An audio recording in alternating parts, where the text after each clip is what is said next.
we're kind of on the edge.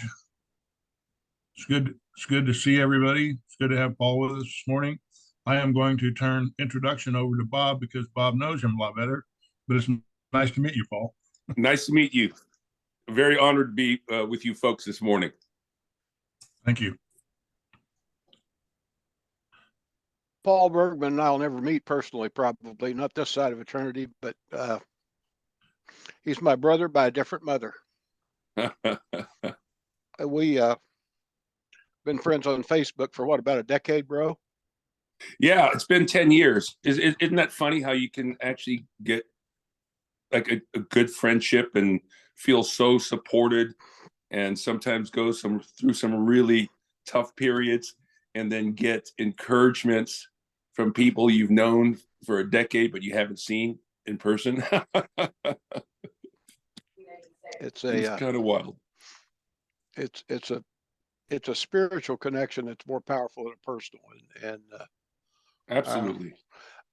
I think we pretty well passed the Wikipedia around on you, bro, and I think everybody pretty much knows about your football history, how you caught passes in high school from John Elway and played on Rose Bowl winning teams and caught a couple of passes in the Rose Bowl for touchdowns, and went to the UFL, the USFL, and then played for the Chiefs.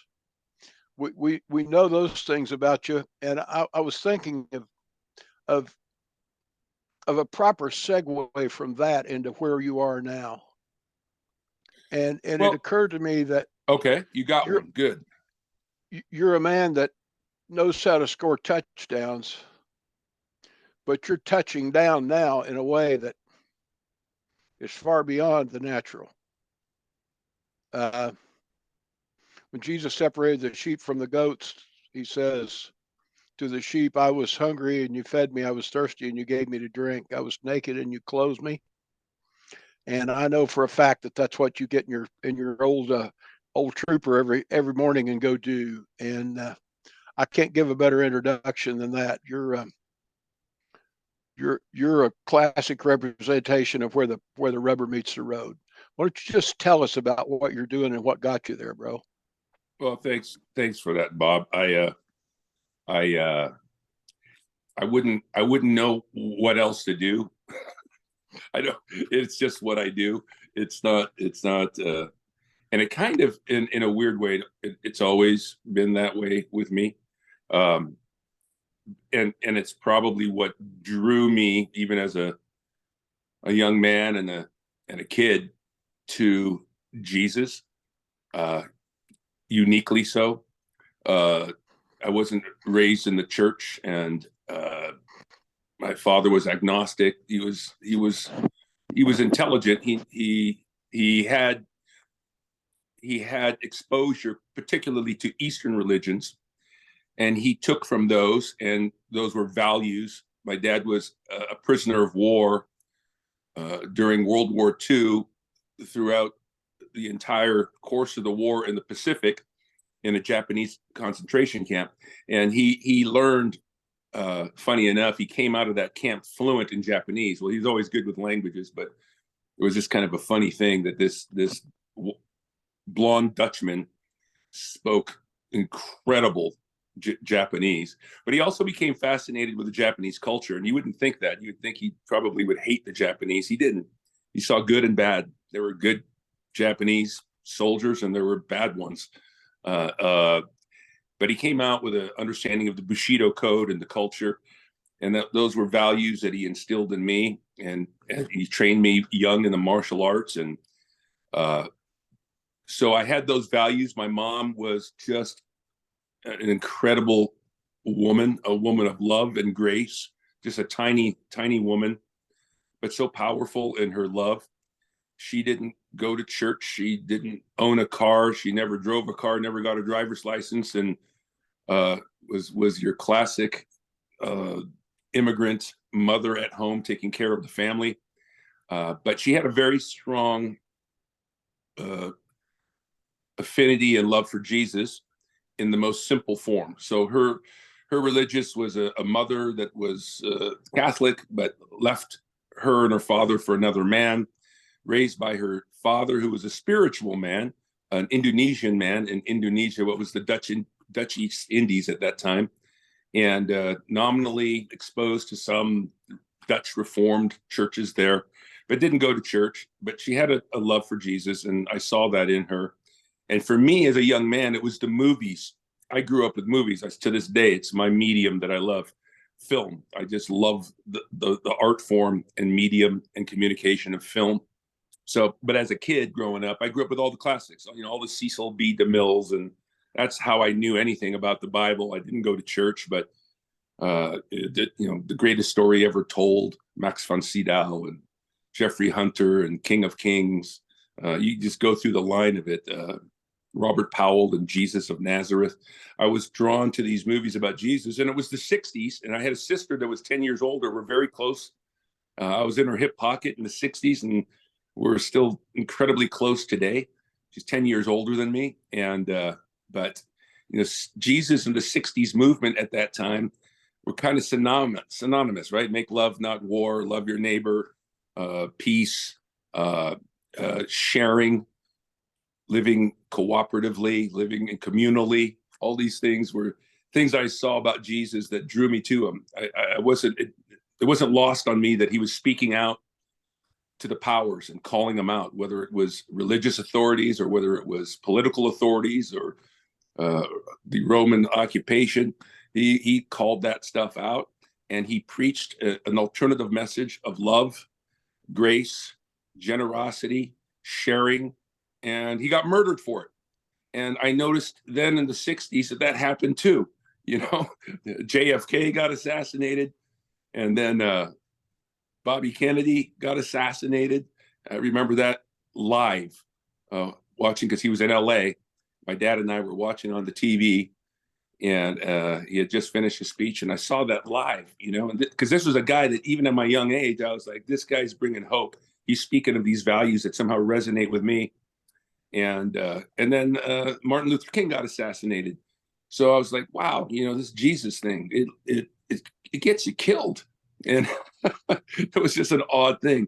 But I never went to church. I just I didn't feel the need for God until I had some profound experiences in college at UCLA, and I had a moment where I was about to lose my sister. She'd been in a terrible car accident, and I remember a scene in the movie. I was in the chapel in the hospital while she was in surgery, and I remember seeing this scene in the movie, and it was Jesus in Gethsemane, and he's praying and he's sweating blood, and his disciples fall asleep, and he gets to that point, that poignant part where you could see he's in fear. He knows he's about to be crucified. I knew the story. He knows the story, and he says, "Yet not my will be done, but yours." And it was in that moment that I realized I'd never in my life had pondered the thought of, did God have a will for my life? And so from that moment, it was a very spiritual moment, almost like an audible experience. I'm like, what do I do? And I heard these words, trust me. And that was it. And I walked out of there, and I was like, well, I'm hoping my sister lives, but if she dies, then I got to be there for mom and dad, and so on and so on. That just, everything kind of shifted for me. And I went back to UCLA because I'd had such terrible troubles there the first 3 years that after the third year I quit. And I went back I said, well, I started here, even though I've been a failure for 3 years, I want to finish here. And started working with a young man named Brian Diamond, who was 8 years old and brain injured. And I saw an ad in the Daily Bruin about needing volunteers. And I called the number, and it was Sandy Diamond, his mom, and told him I know nothing about brain injuries, but I'm here to help if I can help. And she said, that's all I want. I went over there and I started working with Brian, this 8-year-old kid. He was just unbelievable in a therapy program. And then my life just started going in a different way. And ultimately, I was last string and became first string, and then All-American and the Rose Bowl champion. And I got drafted in the first round. And and met my wife of 40 years there before I left, and I worked with Brian those last 2 years, and I just came out a different person, and still not going to church or anything, but having a real affinity and sense that God was there and doing something in my life. In fact, I was invited to speak at the temple in Westwood, California, the Jewish temple, because there was a lot of people that saw me in media that thought I was Jewish. I don't know why, but they did. And I still get letters like that. You're the greatest Jewish tight end that we've ever had. They sent me football cards. So I went to the temple. The athletic department said, hey, they want you to come speak there. So I go and I speak at a service, Shabbat service. It was a big circular sanctuary, hundreds and hundreds of people in there. And I spoke, and I guess I was giving what I didn't know was what we would call, our testimony. I didn't know that. I was just talking about this sense of what God's done in my life, because I was open about that in media, like this transformation, and that was a story. So I was in all the time because I was a nobody, 3 years on the bench, injuries, and all of a sudden All-American, setting new records at UCLA. But I didn't know. And then when I was in the pros, I played in the pros. We played on Sundays. So I had this desire to maybe start going to church, but there was no church to go to. So I started going to chapels and did that. And I had this wonderful love for Jesus and this wonderful sense of purpose and without church. And then, my career ended, and that's when I actually was home and decided to go to church. And we just chose a community church, and went to that community church, and I fell in love with it, fell in love with the people there. And I had no idea its theology was, it was a Calvinistic church. It was a 5-point Calvinistic church, hardcore, fundamentalist, a lot of Dutch Reformed theology and thinking. And when football ends, it just ends abruptly. And I've seen it with my peers, and there is a real loss of identity and or purpose, and a radical change in the way your life is, from being on the field and in the center of attention to now nobody. And the camaraderie, you lose it, because unlike baseball players will actually go out and play baseball even after they're retired. They'll have games, Basketball players will play basketball. Golfers will golf. Tennis players will play tennis. But football players don't go, hey, man, let's grab the pads, go to the park on Saturday, and we'll beat the shit out of each other. Yeah, let's do that.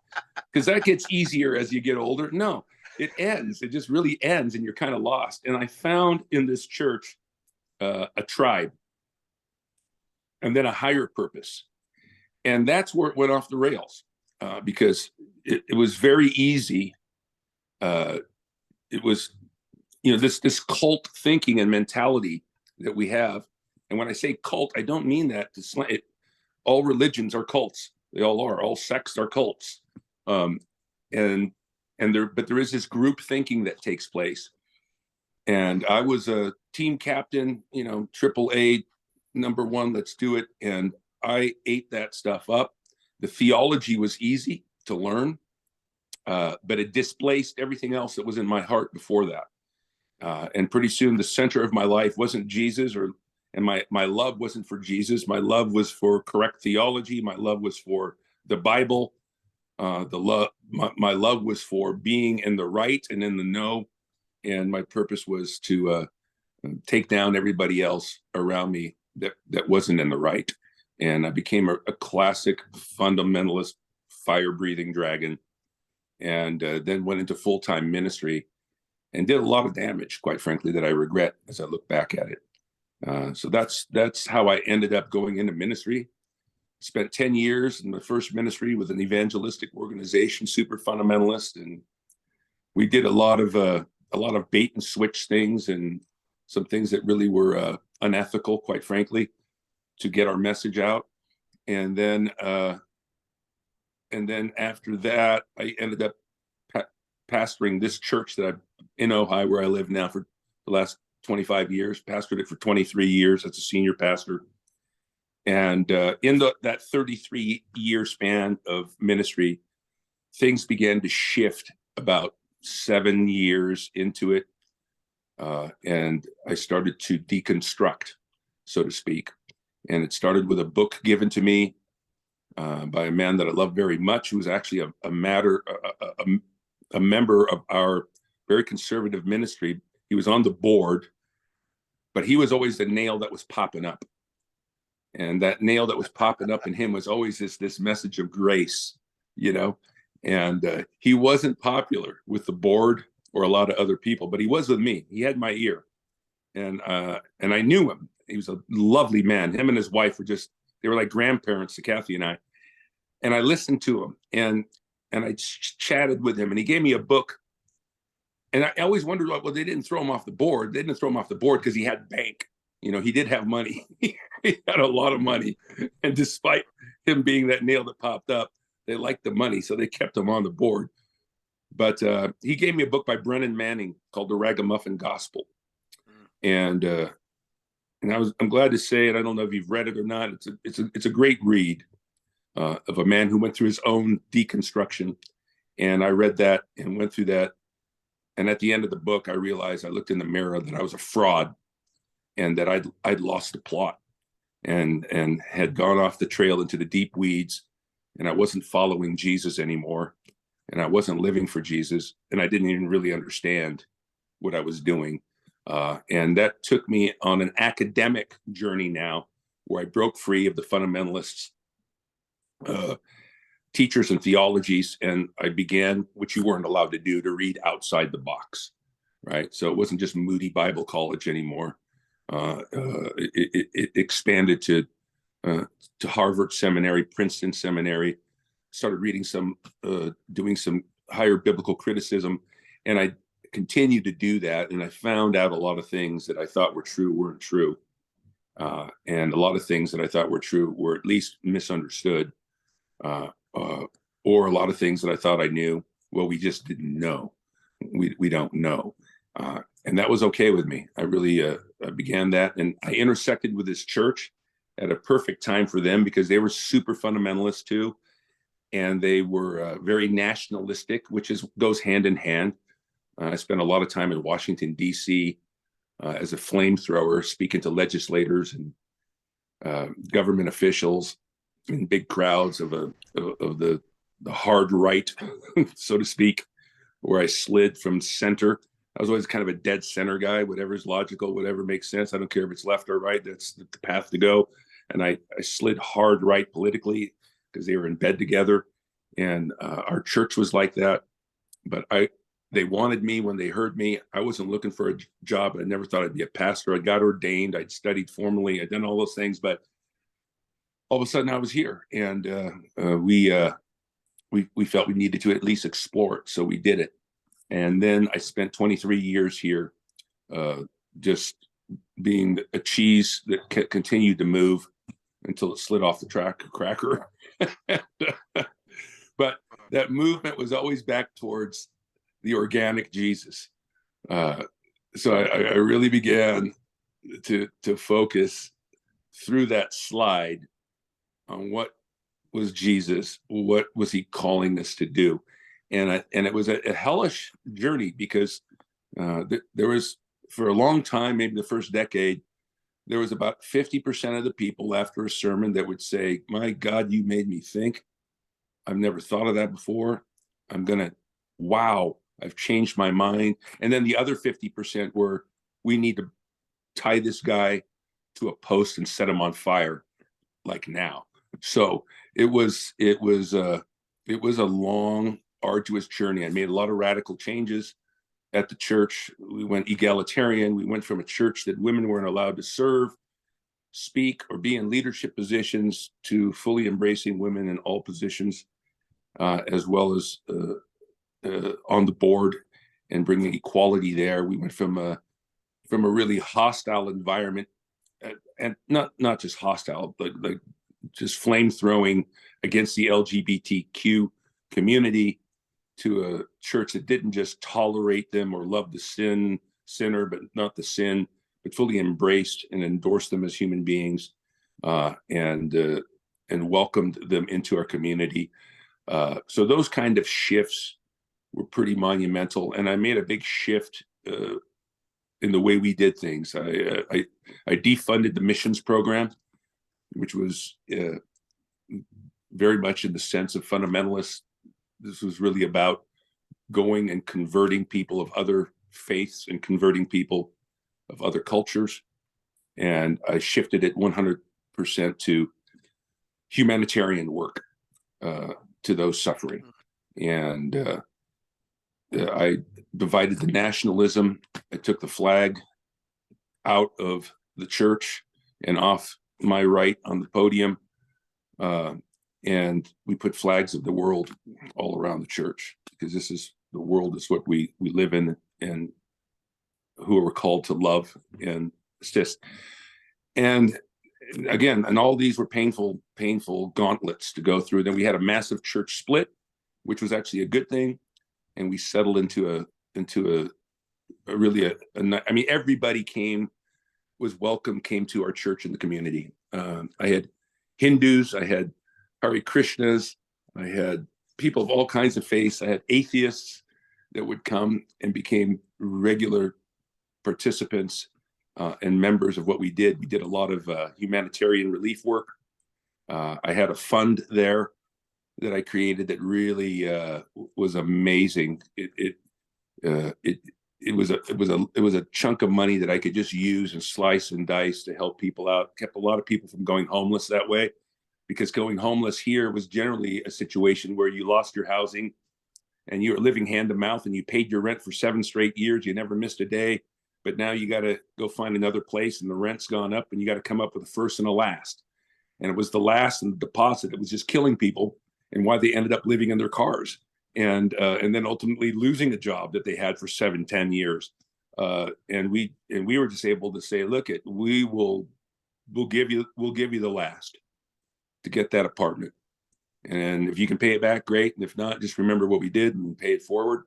And we just kept a lot of people from going homeless. And then I finally came to the conclusion, I had a cognitive dissonance of being a pastor. It never sat right with me necessarily that I was earning my living doing this. And I don't say that to disparage anybody else that does that. It was just my own, this is all my story, my own experience, and between my ears. I just had trouble doing that. And I justified it by saying, I'm not being paid to preach on Sunday, though that's what everybody would think. Like, this is why you're here. And this is what, my theological training was. As a pastor, you have one job. You work on a sermon all week long, and you pray, and then you deliver. That's it. Work on your sermon, pray, deliver. But that wasn't something I could do. So for me, it was like, I'm doing Sundays for free, and I'm doing all the study and the knowledge and the delivery for free. What you're paying me to do is to help people from Monday to Saturday, because that's 7 days a week. And I really threw myself. A lot of my pastor friends thought I was crazy because I put my personal phone number out there. I just like, hey, it's in every bulletin. You can pick it up anywhere on the streets. Because for a while I was doing the pastor thing. Well, you got to call the office and talk to my secretary, and she'll make an appointment, and then we can meet and sit down. And I'm like, fuck that. Here's my phone number. You need help? Call me. Anybody. Hand it to a friend. Tell them they can call me. And that's where I really felt myself being who I was supposed to be. And then I got the idea of selling the church, which was not popular with all the people that left. But we had this campus, and it was killing me, man. I'm like, I'm revolutionizing somebody's life by assisting them to go into sober living at $500 a month, and I sponsor their first 3 months so they can get going. And $1,500 and 3 months later, I see this transformed human being. And then I got an $8,000 plumbing leak on the lower field, or I got a $50,000 re-roofing we have to do on the youth center. And I'm like, I can't do it. So I brought that up, and long story short, they were in, and we ended up selling the church, got a load of money, and we put it into a fund that would just continue to provide resources. And I said, we're meeting in parks, and we're going backwards. We'll meet in any space that we can rent on a Sunday. Funny enough, the school that we sold the church to said, well, we don't use it on Sundays, so you can use it for free. I'm like, oh my God, we just sold the church, got 7 figures in the bank, and we can still meet on Sunday at the very same place. And I don't have to take care of the parking lot, and I don't have to take care of the roof. It was really wonderful. But there was a real shift taking place nationally in the country, and I saw kind of the dark things happening, and then COVID hit, and we were very fortunate because we went through COVID pretty easy because we didn't have all these expenses, and we didn't own an empty building now, and so we were not meeting for a couple of years. I went through a lot of a mental health crisis at that time too. I really did. A lot of this work was cumulative, and a lot of the trauma that I experienced in a PTSD kind of way of the battles I'd fought, and I saw what was happening in the nation and the country in 2017, 18, 19, 20, and so 2020 was really, really rough with me. 2021, I had more or less a breakdown, and I was broken, and I was damaged, and then I needed to stop doing what I was doing in the pastoring business, and I felt like I'd reached a goal. I created something that's lasting, and I can step away now, and I did. And then I got some incredible help from a friend of mine, Rob Bell, who's also my neighbor now, and Rob knew I was jacked up, and he had gone through similar things in his experience when he was at a church called Mars Hill in Grand Rapids, and he moved out to California, and we met, and we became fast friends, and he loved Ojai so much he moved here to Ojai. Like I said, he's my neighbor now, but he helped me, and he put me in touch with this incredible therapist guru who helped me with alternative medicines, because I was medication resistant for my depression. In fact, the medications that I was on was just making it worse. And I went through an alternative therapy program with this guy, and it was absolutely life-changing. I got my life back, and I got my love back, and I got my strength back. And then I got back to doing what I love to do without having to worry about a board or anything else. It was an arduous journey, and I'm thankful it's over. It's Sunday morning, and I'm in a robe. I usually don't get out of bed till about 12, which was for 23 years not what I was doing on Sunday mornings. And so it's a great season of my life, and now I just roll around, just helping people, and that's where I am. And then, I mean, and this may be disconcerting for some, I would not identify as a Christian in the institutional sense. So in the creedal sense, I'm not, and I have great respect for people of all faiths and their beliefs and their loves and their creeds, but I can't identify anymore as a Christian, and I don't hold the positions that I held, but I have a great affinity for the historical Jesus and what Jesus was connected to in the divine, and what I think we all are connected to in the divine. And so in the truest sense of the word, you could say I'm an agnostic. In other words, if people ask me, what happens when you die? I don't know. I have no idea, but I do have signals that I pick up. I do have hints. I do have muses. I do see things in the creation and in humanity whether it's the fact that many of the cliches are true, right? After the darkest night, no matter what, the sunrise is coming. After the deepest, darkest winter, there's going to be a spring. After the crucifixion comes a resurrection. Or when I hike in the woods, I love to see death and decay all around me, nurturing and nourishing the soil and new life sprouting out of it. So I see the supernatural in a different way, but not in a dogmatic way at all. And ultimately, I think the greatest thing we can do is love God and love others.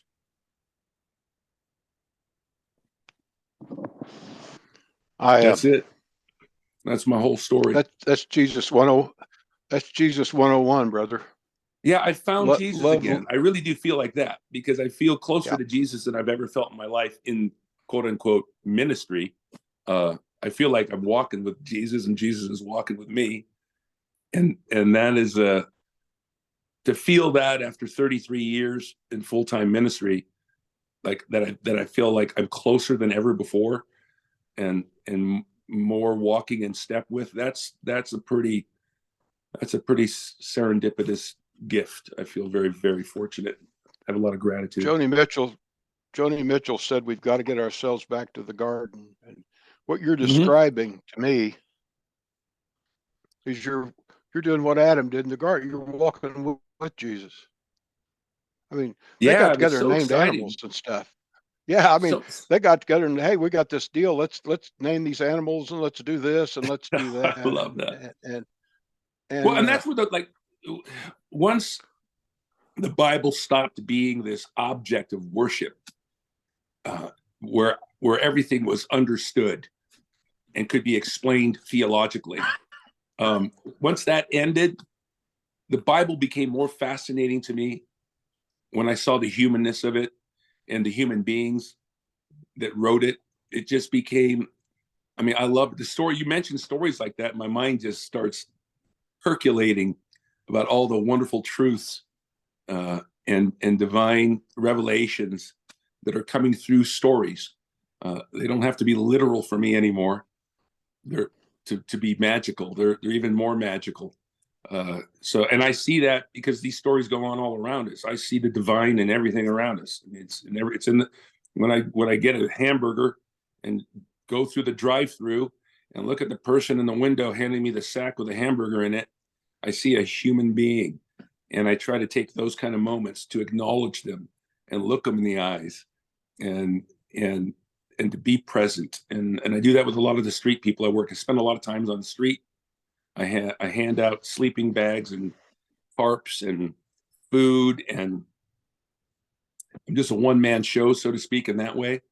But I just roll with that stuff, and it's the other day, I'm driving and there's a guy on the side of the road. He's having a big episode in his schizophrenia, and he's arguing and screaming and shouting and having a really distressed time. So I hang a U-turn, I pull into the parking lot of the strip mall behind where he's at, raging with all these demons he's fighting. And I always have like stuff, like I have cans of Pringles and Slim Jim beef jerky bars. And I took a can of Pringles and I just walk up to him and he looked, and I come up and I kind of startle. I'm like, hey, would you like some Pringles?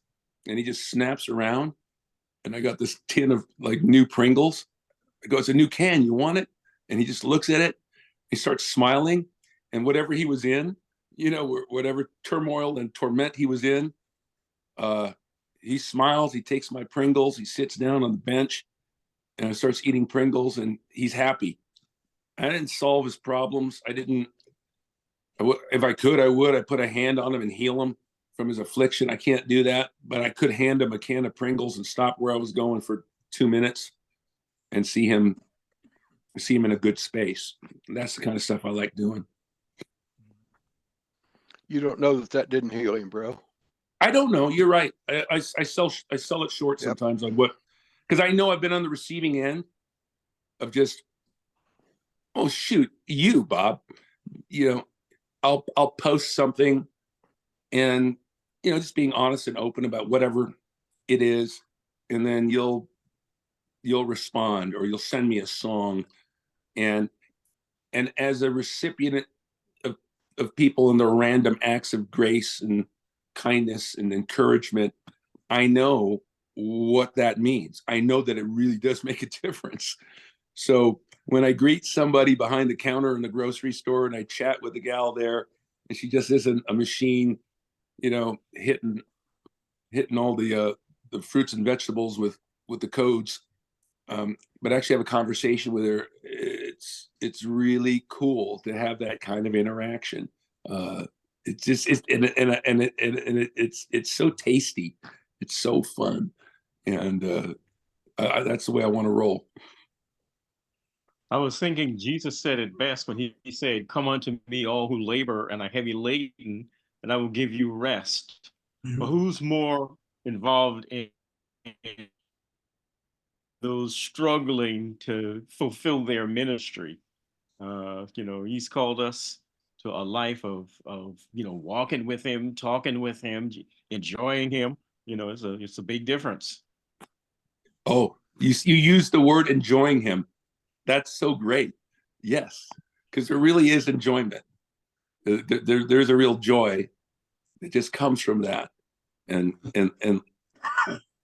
I'm almost, yeah, I'm jealous for other people to know that kind of joy, that kind of fun. It's fun. It's fun. I just find every moment fun. The other day, the grocery store, I'm buying my groceries and the gal behind there, and I just engage her in conversation. The next thing, we're talking and I tell her, yeah, I'm getting all these groceries because my daughter's coming home. She comes home every Thursday and watches movies with her mom, and I whip up the girls' dinner. And she is just, what? And we start talking, well, what are you cooking? And I start telling about what I'm cooking. And my daughter, and I'm telling, and she is just, we're both glowing. And that was that 5 minutes in line in the grocery store. Or I could be, understandably, I don't say this with judgment, I don't say this with pride, or I could just be locked up in my own stuff, as a lot of people are. They carry that weight and they're in the store, they get their stuff, they walk out the store. There's no human contact or exchange. And I get it. I was there. I mean, I'm totally, oh my God. Yeah. I know that. But that joy thing that was just mentioned, when you're kind of rolling in the present and being intentional about everything, that's life-changing. Brother Lawrence, Practicing the Presence of God, that little booklet, is anybody familiar with that? Brother Lawrence, Practicing the Presence of God. He was like a 16th century peasant who became a soldier, and a professional soldier as a peasant, because that's about all he had. And he killed so much and been wounded so much. He was just a broken, crippled man when he knocked on the door of a monastery in France and asked to join, and they took him in at the lay level, where he remained. And all he did till his life ended in that monastery was menial work. He was the cook, and he was the cleaner, and he was the sandal mender. But this guy became so beloved by the brotherhood, and because he had this joy about him and this presence, and there was no such thing as menial work to him. It was all important. He was making food with intention for his brothers. He was cleaning with intention for his monastery. And when he died, they found that he journaled. He was illiterate when he got there, but he learned to write, and he wrote and he journaled about his relationship with God, and how he intentionally and focused on practicing and being awake and aware to God's presence in everything and anything he was doing. So whether he was washing dishes or cleaning the floor or mending, God was there, and he did it joyously. And the monks would say that when you had a conversation with him, you knew he was listening, you knew he was there, you knew he was present, you knew he was completely present and they read his journal, and afterwards they made it a book called Practicing the Presence of God. And it's an incredible read, and it's been read by countless millions. But it's about that decision to find the divine in every moment, and I try to do that. Even when I'm messing up, I find that I find the divine in the midst of my messes as well. Paul, one of the things that makes me think of when you're talking about this is because Christ lives in all of us, then when we're out about our daily routine, our spirit will connect with other people and draw us to them. The spirit within us will draw us to the spirit within them. And it just, I don't know. I like what you're saying. I'd like to do that myself. And I do quite often. I'm real outspoken and not shy at all. You can ask my wife; she'll tell. But anyway, yeah. So I think that if we allow Jesus to lead us, or this Jesus in us to lead us, then He'll lead us to the people that need not necessarily anything spectacular, but it's need a good word, a positive word. So no, there's no doubt. Absolutely. Yeah, that's almost weird, and I don't mean that but it's like uncanny how encounters happen, and like just that attraction, that somehow that magnetic connection somehow. So it seems so random, but then you realize it's really not random. Right.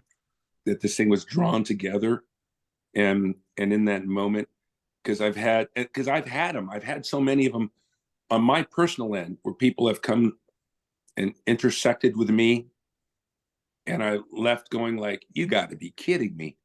Did that just happen when I was just thinking about that, or I just needed to hear this, or I just came to the end of my rope on that, and then somebody just threw me more line, like, oh wow, and they don't even really understand it. They don't.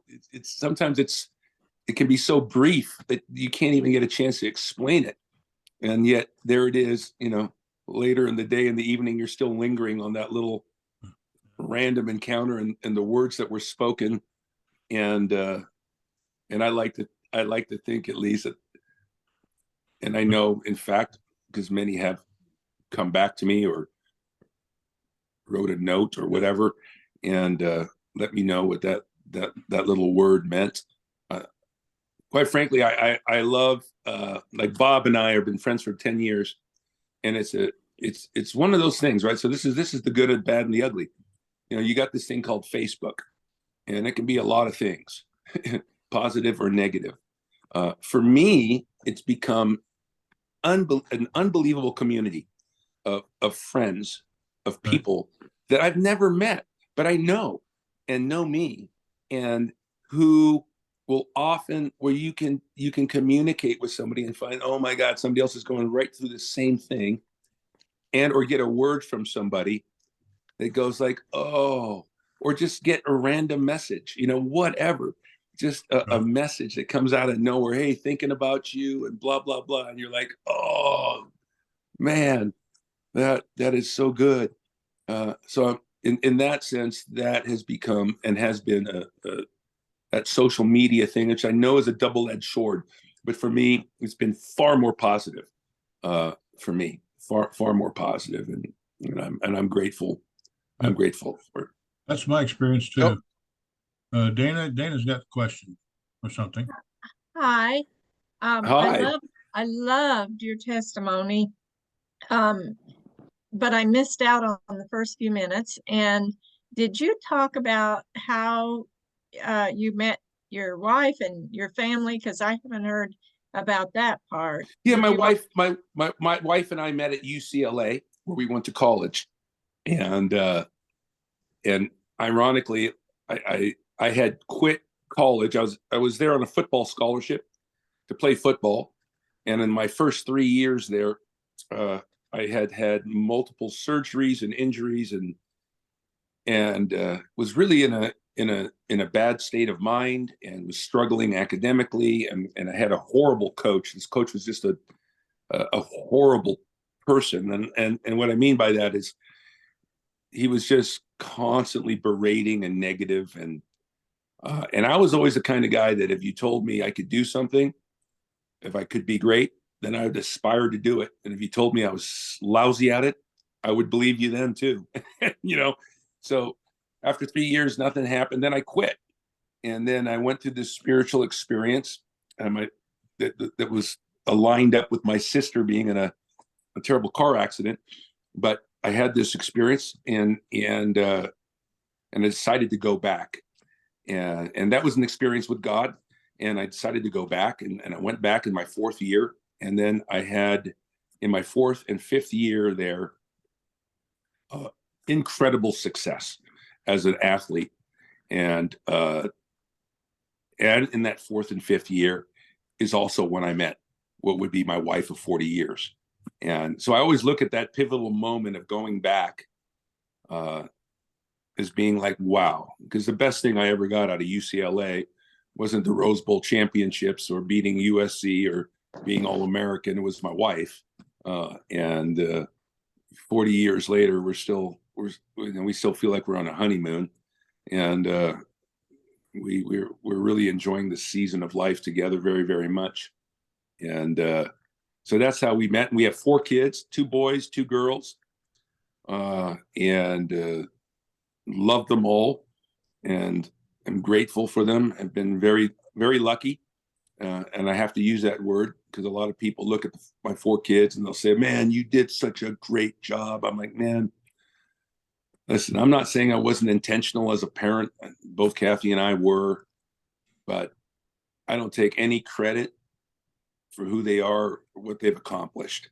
And I also don't take any blame if they screw up along the way. Because I would tell parents that all the time, you know, because I'd have these amazing parents come to me and they'd have a kid that just went off the rails. And I'm like, it happens, you know. Where did we do wrong? You didn't do anything wrong. It just happens.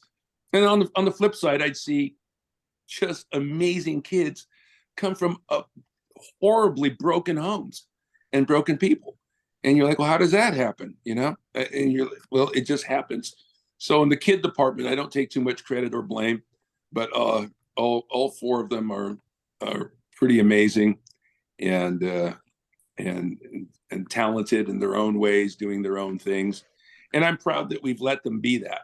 Proud that that's probably my best accomplishment as a parent, is we let them be who they are. Even through these years of me being in, 33 years in ministry, 23 years, they grew up pretty much here with me as a senior pastor. But I never put any kind of cookie cutter on them. They could be who they would want to be, and therefore I think they weathered the storms and a lot of the ugly stuff pretty well. They came out of it pretty well, not necessarily damaged or bitter when they could have been at what they saw and what we all went through in a church that was always in turmoil. Because of who we were and where we were going and what Dad was doing, and but they're all very strong, independent kids, young adults now. I guess we're grown up. So yeah, Philip, I think you got a question. Yeah. Hello, Paul. Hey. Just a refresh on memory. You mentioned somebody, close friend or a relative that was murdered because of his faith in the 1960s. Well, no, I was talking about that. I grew up in the 60s, and I had this attraction to Jesus, mostly through the medium of film. All I knew of Jesus was through movies. But I saw Jesus in those eyes of mine at that age as this revolutionary maverick preacher who was sharing this message of love and inclusivity and calling out the powers, whether they be religious authorities or political authorities or occupying Roman soldiers, military. And he called those out, and he cared about the least of these. And that got him murdered.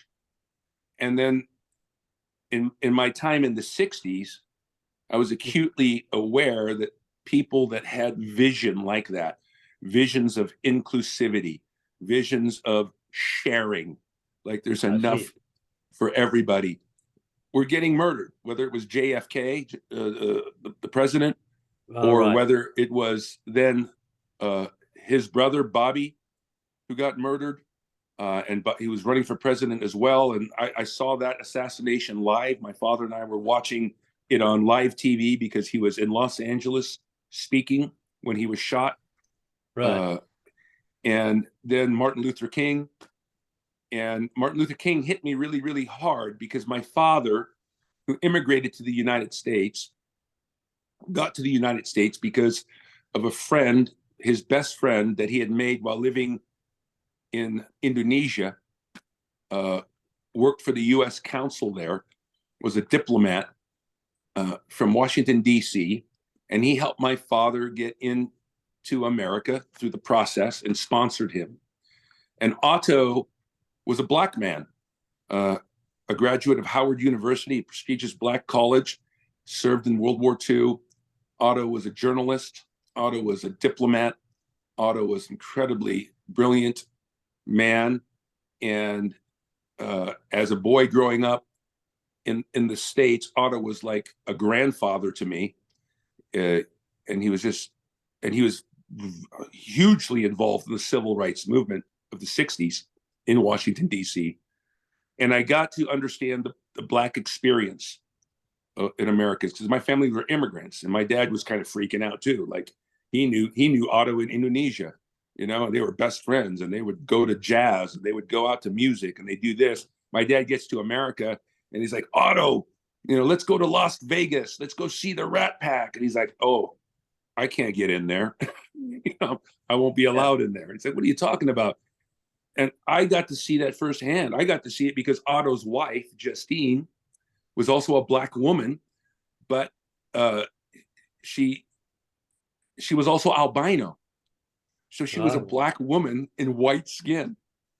And we would go out to dinner, and it wasn't lost upon me how people were reacting to what they assumed was a mixed race couple, right? So I saw this racism and things like that, and I knew the implications of it. And then you have this Jesus who's Jesus' message of love and inclusivity, and in the 60s I identified with that Jesus, who was very much a revolutionary, speaking this language of love. And I also realized it got you killed, because even in my era, I saw those names, people who were speaking like that, were still being gunned down and being assassinated and being killed. So that was what I was talking about, that aspect of murder. It was, and I saw, and I began to become aware of the hypocrisy of the church, whereas has been said that, you know, the most segregated day in America, at least for a long time, was Sunday. You know, churches were segregated, and that continues. Yeah. I remember when I was speaking. Go ahead. Yeah, no, I hope that I'm not mentioning too much, but your past is a lot like my own, because I come from, my stepfather spent a couple of years in the Indonesian Japanese prison war camp. Really? Yeah. Wow. Dutch nationality, my stepfather and my own biological father. I'm not American. I'm South African living in the Netherlands. Very similar to your background. That's unbelievable.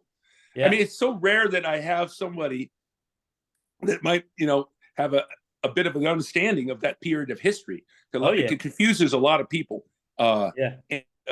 So that just is fascinating to me. It tells me so much. See, I thought you were from Alabama. I didn't know that you were from South Well, Africa. I've actually got a South African accent, so I'm definitely not British. No, I love your accent. I always wish that I'd had an accent. Everything sounds so much smarter in America if it comes from a person with Smarter. an accent. Oh, no, It's true. Oh. yeah, no. What it actually is, I lived as a teenager and a young adult through apartheid, so I know all about it. In South Africa, I've only been outside South Africa 20 to 25 years now, approximately. Man, I would pay good money. Maybe if you care to, Bob can connect us with. I'd love to hear that story. I'd love to hear the whole Absolutely. story. Yeah, I would fine. really love that. Bob, just send my details to you to Paul then, eh? Yeah, Absolutely. I gotta run that one down because yeah, and that the apartheid thing, of course, like, so my parents were Dutch citizens, Right. and when the war ended, very abruptly, right, the atomic bombs were dropped, and all of a sudden Japan capitulated. The war ended. They were released for the camps for a hot second. And Right. a lot of the allies were able to go out of the camps to go home, whether they be Australian or British or American, whatever, wherever they were from. Yeah. But the Bersiap took place. The Bersiap it means basically the revolution. Get ready. And Indonesia revolted with the assistance of the Japanese. By strategy, revolted for their independence because they were a colony, right? So they had 300 Yes. years of Dutch presence in the country as a colony, and there was an uprising for independence. And both my mom and dad were both again put back into camps. They became prisoners of war now, political prisoners of war. Yeah. During the fight for Indonesian independence against the Dutch. So they went through that in Indonesia as well. And then it ended and they were given their independence. And then like South Africa, we went from a minority rule to a majority rule. And now my parents were the minority there. But Yes. they had nowhere else to go because that was their 300 years, right? So that's all they knew. So they continued to live in the new country of Indonesia, and that was for about a decade.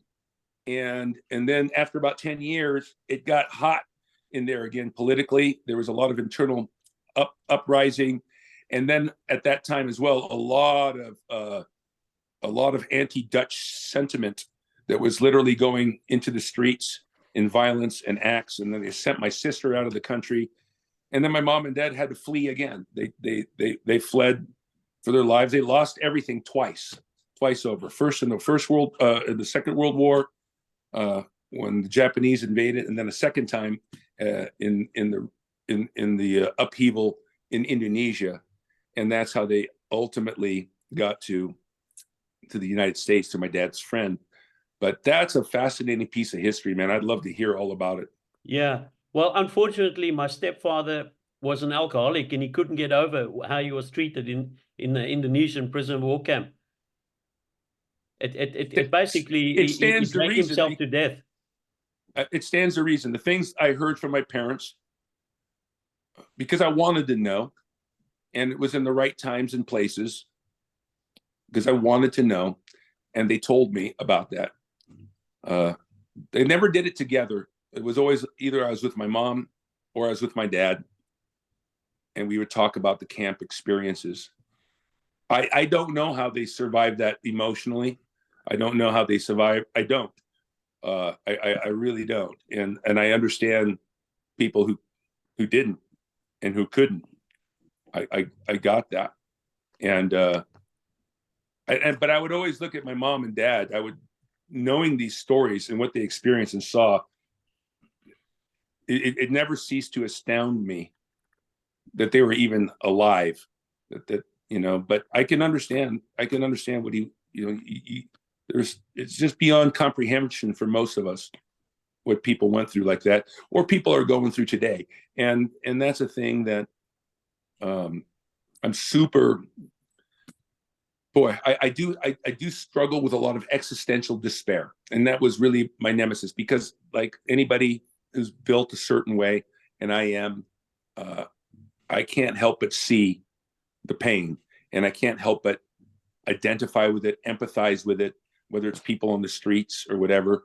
And there was a time, especially during 2020, where I just got overwhelmed with the condition of the world and where it was going.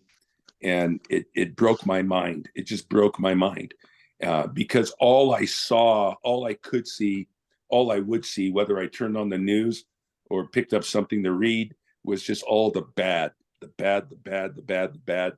And because of the quarantine, I wasn't able to do my therapy, I guess you would call it, which is be out there and do good, right?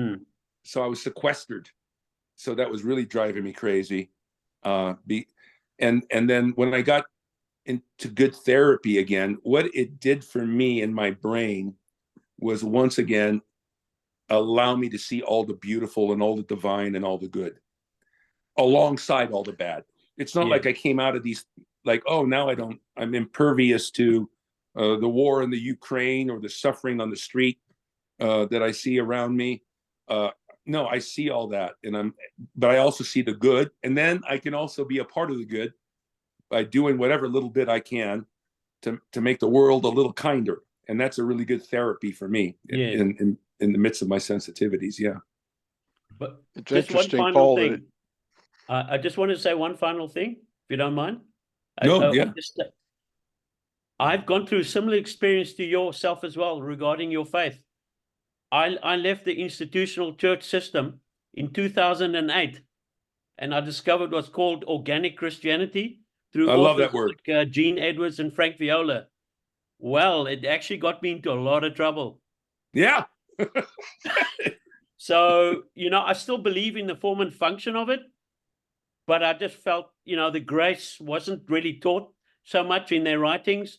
But I really felt that I could never go back to an institutional system ever again. It's kind of like it's kind of blocked out of my memory now. Yeah, I can't either. I can't. And I don't say that to be mean in my spirit. I don't. I just can't do it. I can't. It's not. And some of those things are still quite triggering for me to the trauma that I went through, because I went through trauma. I mean, I had three heresy trials I went through, and one was public. And let me tell you, that church was filled wall to wall, front to back, with people from this community, not just from my church, but from the entire community of evangelical fundamentalists. And I got so roasted. It was such a traumatic experience to have that much vitriol and hate. And I was called the Pied Piper to hell. I was called the devil's advocate. I was called the wolf in sheep's clothing. I was called an antichrist. I was labeled these things in the community. I was blacklisted, blackballed by Christians. The funny thing is that people in the community of the town I live, and why I'm still able to live here, the people who didn't go to church loved me. They loved me. They were so supportive of who I was, what I was doing, so appreciative. But it was the venom of being a different kind of Christian than these people wanted me to be. So I still get triggered by that sometimes, and I got to be honest with you, and I just try to stay away from it. Yeah, well, I was on a concord with the not being Christian. Yeah, I was on a call the other day with a group reviewing one of Brian Zahn's sermons when Jesus spoke in the synagogue in Capernaum. And if you remember that story, it says a man with an evil spirit spoke up and said, "Are you here to destroy us?" And it occurred to me as we were discussing that guy was probably the chief elder in that church. Yeah. I mean, Well, I was thinking, guys, I mean, So I laugh at You- that, okay, and I have to because Yeah. hey, it's kind of funny to me. But I also, again, to be sure, I was that guy at one point in my life. Yeah. You know, Yeah. I was that guy. I would have been, because when you get intoxicated by power, by by thinking that you actually own and have apprehended the real truth against everything else that's false, dude, that is intoxicating stuff. And that was really that was something I drank that Kool-Aid, and I would have, hey man, I would have been one of the religious leaders when I'm in that state of mind that would want to kill Jesus too. Like, what does he think he's doing? You know, who does he think he is calling us out? You know, I would have been all over that. And I mean that because I get the fun of, I get the human mindset, right? This is a human condition that we can go to, into this mindset. And I understand why somebody would spend years of their life learning how to fly a jet so they can, in the name of Allah, cram it into a building full of people and kill them all. That level of zeal, I understand it because that's in my DNA. It's why I was an All-American football player. It's why I was the team captain. It's why I've got the trophy back there that says, you know, given to best leadership, the guy who walks the point, who goes forward, and you can do that for Jesus too. So whether it's crusades or American exceptionalism wrapped up, Jesus and the flag, and why we need to hit with an iron fist and everything that questions us. I get that, but I also don't believe that is what Jesus came to do, or what his message was. And I found that message that I was drawn to early on, even just seeing it in film, that kind of life is back where I'm at today. But yeah, it's an intoxicating thing, man. When you have that zeal, I get it. I get it. I get why people can do that in the name of God when you're that convinced. The same crowd that cried Hosanna on Palm Sunday cried, "Give us Barabbas" the next week. And Exactly. yeah, and that again, I can look at that would have been me at that time, but not today. Like I said, today I feel like I'm actually following Jesus, which is different. That means I lost my job because of it. So you can say that too. I'm like, I'm done. Dude, you're not following Jesus, you're being Jesus. And there's a big difference. You don't believe in him, you do him. I mean, your letter to the American Christian, I actually asked Melissa, and she sent that around everybody. Wow. Sermon on the Mount doesn't have anything to do with what you believe. It has everything to do with what you do. With what you do. With what you do. And yeah. And truth is, if you really believe it, it's what you are going to do. Yeah. I mean, ultimately, as a man thinketh in his heart, so is he. And so if you really believe it, then it's what you're going to do, man. But it is weird how Christianity in the institution became a system of beliefs rather than a way of life, a way of just literally doing life, how you live. It became all about what Friar you Roars. That's a weird thing. Says Friar Rohr says he's a lot easier to worship than he is to duplicate. Yeah, exactly. Yeah. And guess what? To whom much is given, much is required. Yeah.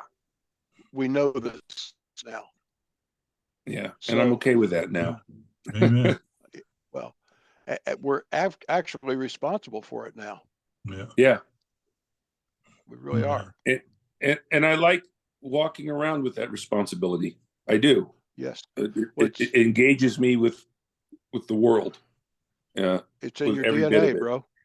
Yeah. It's in your DNA. It's in the my image. DNA now. It is. And that's why I don't really look at it as being remarkable. I look at it like, remember when Jesus gives the hard teaching and a bunch of disciples leave him, and, and then there's just the 12 looking at him, and he goes, "Aren't you guys going to leave too?" And I think Peter says, like, "I got no place else to go. Where else am I going to go? You've got the words of life." I mean, I love that scene. They had no place else to go.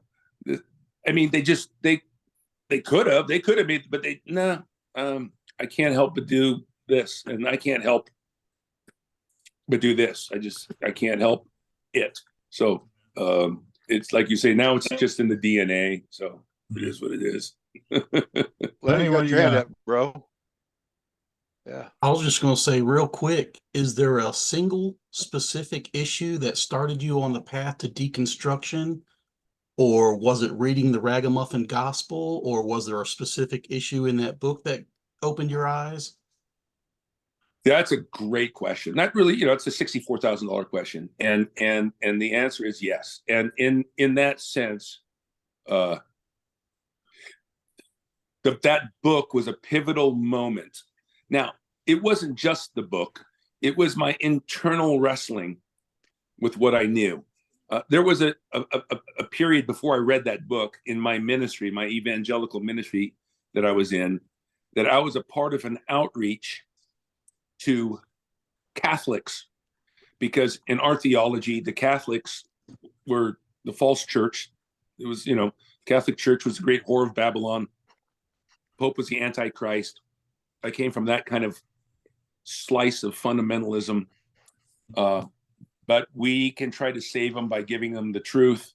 And the best way to do that, start with kids. So we had this program where we'd speak to Catholic youth, high schools. And it was a bait and switch. Like I said, some of these things we did was really, we were devious, but we could rationalize anything we did because we're doing it for the gospel, right? So I would come into Catholic schools and speak to the student body, and I could be religious. They allowed me that, so I was allowed to share my love and faith in Jesus, as well as a story, but also would take them right to the brink of like an evangelical altar call in the Catholic Church, which didn't always go over so well, understandably.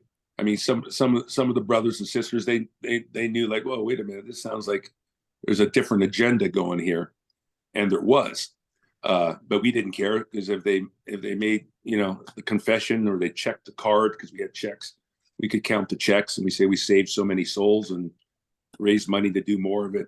But while in the trenches of doing that, I often, when I would be in a community for a week on average, a lot of times I was put with people who would host me. And a lot of times these people would be Catholic families.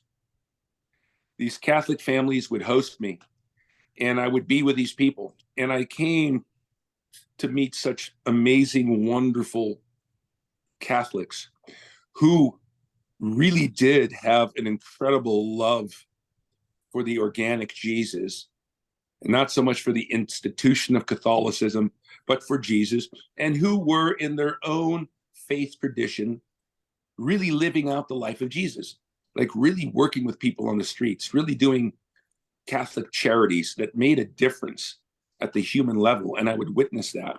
And that was kind of one of the cracks of, like, are you telling me these people are going to hell? So hell was a big issue.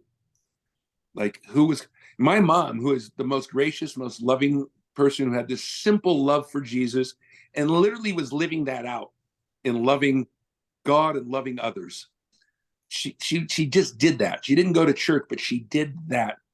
And she was always grateful to Jesus for that. Now my mom's going to hell. I've got my mom consigned to hell. I got my dad absolutely going to hell because he's an agnostic. So I got everybody going to hell because that was the truth. And it wasn't, I didn't miss that. They're all going to hell. And so when I got to the Ragamuffin Gospel, inside I was really internally struggling. It's like there's a baloney detector that was up and going like, dude, this whole hell thing in and out, come on, dude, catch the wave. And I read this, and I got exposed to what was, I guess, my first taste through Brennan Manning of universalism. Like, I read that book and I'm like, Brennan's really presenting a Jesus that is so much bigger than Christianity or an institution, but really is this, it's God for everybody.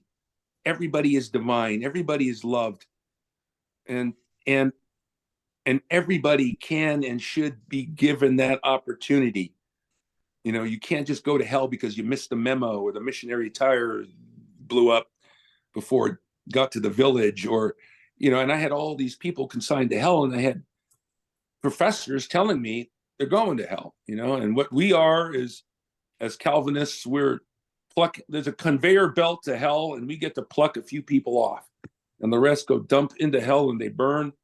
And we get to save a few of them because God is love. God is so good that he's willing to save a few. Well, that's a pretty horrific theology. And that book challenged that. And when I read that, I looked at myself in the mirror and realized that I was a believer, but I was not a doer. I had belief in the Bible and its inerrancy and its being authoritative. I had all these beliefs, inerrant, but here I realized reading that book, I'm like, no, Brennan Manning is living out who Jesus is. And that's what I wanted to do. And that's when it began. And I also realized he was really smart. So Brennan was smart. So I started studying differently. And I met this guy. I got to tell you this real quick. This is really worth listening to. One of the big influences of my life was a guy named Bill Rhodes.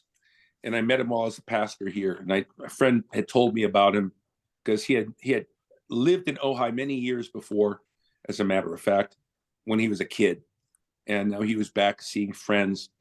And he was about to go to Africa, where he was going to be a missions doctor and surgeon in the bush.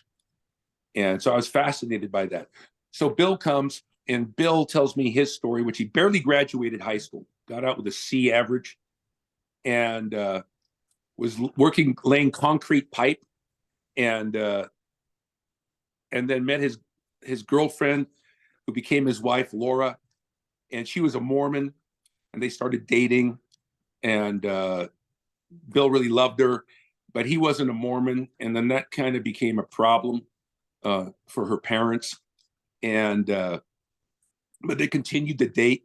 And then Bill, his brother was never going to go to college, but his brother went to college, and it was a Bible college, because his brother, who was older, had gotten quote unquote saved and was going to college, and he invited his younger brother to go with him because they could share rooming and all this stuff. And Bill had no interest, but at the last second, he was getting tired of laying concrete pipe.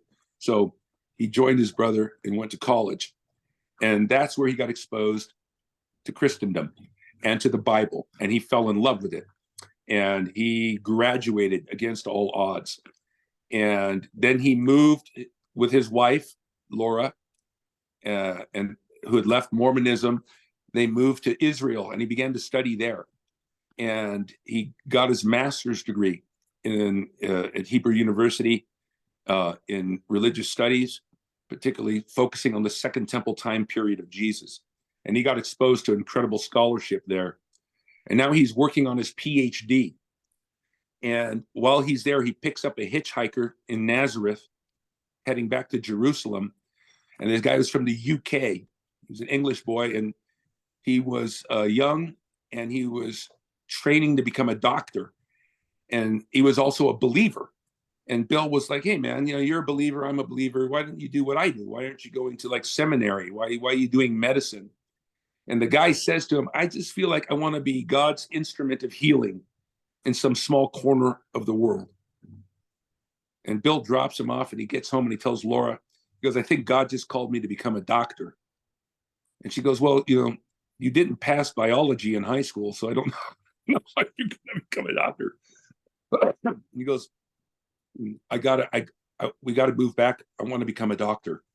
I think that's what God wants me to do. So he drops his PhD studies in theology, goes back to Colorado, where his family is, enrolls at the University of at Boulder, University of Colorado, in biology, and he gets his biology degree. And he had to take, it took him like 2 years longer than usual because his grades were kind of rough. But he gets out and he begins to apply to med schools. They all shut him down. Gets a job in Mississippi working at a clinic, a street clinic. It was for the homeless, and he worked in the medical clinic and kept applying to med school, kept getting rejected. His wife worked in the soup kitchen. And then he appealed to the dean at the University of Mississippi, Ole Miss School of Medicine. And the dean met with him and he asked him what's going on. And the dean told him, like, Bill, you know, you got a very passionate heart and I know you want to get into medicine. But he said, but you will never, ever be a doctor. And he's like, well, what? Well, what do I got to do? Well, he says, your grades are horrible. I mean, to become a doctor. He goes, you know, A's and B's are not going to cut it. You have to take your entire course load over again, and you need to pull straight A's. And if you do that, I might look at you. So what does he do? He does it. He goes back, does this entire course load over again, and he gets all A's except one B, as he likes to say. And he applies, and he's turned down by every university medical school, except the dean at Ole Miss. He saw what he did. He saw that he actually did it. And he took him in. 4 years later, Bill graduates and he's a doctor. And he learns Swahili. And he's going to go to Africa to work in Kenya, in a very remote aspect of Kenya. And I've been there where he works. Spent his life there. And they say to him, the mission agency says to him, look, you know, we really could use doctors, but you're kind of weird. And you're doing this so late in life. Because he's getting older, lots of wasted years in theology. They said, but you sound like you might do this thing. Would you consider becoming a surgeon? It's going to be 5 more years of study. But we're dying for surgeons in the field. And he says, oh, no, of course I'll do that. So they moved to Cleveland. He studies, and at the Cleveland Clinic, he graduates 5 years later as a full-blown board-certified surgeon. And after all that, after 9 years, 10 years of schooling in medicine, he finally is trying to raise funds to go to Africa. And that's how I got involved with him. Because I'm like, that I can get behind. You're going to be healing people in the name of Jesus. And he went there and he's been there ever since. And that guy, I was like, wow, that is how you do Jesus. You know, he had his bachelor's, and there's nothing wrong with those things. Mm-hmm. He had his master's, he's working on his PhD. I mean, Bill was brilliant. I mean, he read the Torah in Hebrew, and he read the New Testament in Greek. His Bible was in Hebrew, an actual Hebrew and Greek when he preached or studied. And he was a brilliant man. But after all those years, all of a sudden, this one little hitchhiker, one encounter, says, I just feel like Jesus is calling me to be an instrument of healing in some small corner of the world. He's like, oh, there's the gospel. There it is. And he follows it and he does that. And he's been an inspiration to me always. And he doesn't preach messages anymore. He just heals people. He literally is Jesus' hands. And I've been to Africa. My sons have been there. They've worked with him. And it's that guy. I had to tell you that story because he was a big part of what continued to shove me in this direction of just be Jesus. Amen. Well, this has been fantastic. Paul, it's been great to have you on. We're running fun morning for me.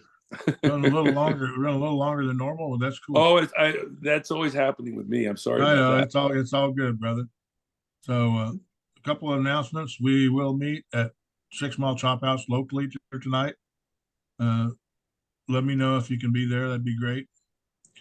And just FYI, Paul, we have people on here from England and from Pakistan and from Paulo, tell me where it's at.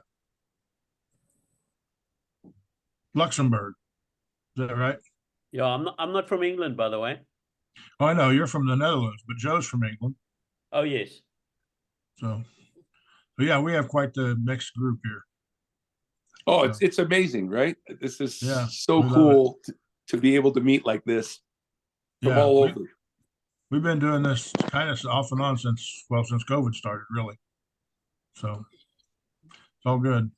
Well, I'm we're so liberal, appreciative Paul. to We all even of have a you, Ravens especially fan. you, Bob, for inviting me. Yeah. Sorry that it went long, but That's all good. it's so fun to sit with people like you and talk. And like I said, Yeah. it could go another 3-4 hours. I just love to listen to every Yeah. one of your stories. I really would. They all are amazing and matter. Yeah. I have a feeling we'll do this again, and it won't be long. Right. This is Yeah, It's I'd love to good come stuff, back bro. and just keep my mouth shut and listen to y'all. Well, that'd be something to see. You know. Yeah, I'm gonna do it. I'm gonna duct tape it, man. I promise you. I'll get my jaw wired shut. And it was good to have Mo on with us today, and Mo will be with us next in March, the first Sunday in March. Mo will be our guy, so we'll look forward to that. And so it's all Mo it's really Thomas, good an to see author you. you need to know, Paul. What's that? Mo Thomas is an author you need to know. I'll get you Okay, guys connected. thank you for that. Send Paul a friend request on Facebook and connect with him. We're You guys friends. need to We're connect friends on for sure. Facebook. Is that Mo? Yes. Yep. All Hi, right. Mo. Hey, Paul. Yeah. How are you? Great. All right. Great. I look forward to that. I'm very Well, grateful. we will definitely hook up again, and we'll have you back. And what we're trying to do is have a guest speaker the first Sunday in every month. So we're booked out a little ways, but we'll get you on the schedule. Yeah. Well, yeah. Okay. I'd love, like I said, I'd love to just listen. That'd be really awesome. All right, cool. All right. You don't Well, have to thank wait a month to come listen, brother. We're here every week. Yeah, we're here every week. You can There just you jump go. on. Fact You is, don't have to get Melissa, up. you want to put him on our email list, put him and Mo both on our email list. Can we do Okay. that? I would love that. Yeah, cool. Thank you. Paul, you can wear That a way- robe. You'll just That have way, to get every up. Sunday morning little you'll get an email with the link. Thank you very much. Yeah.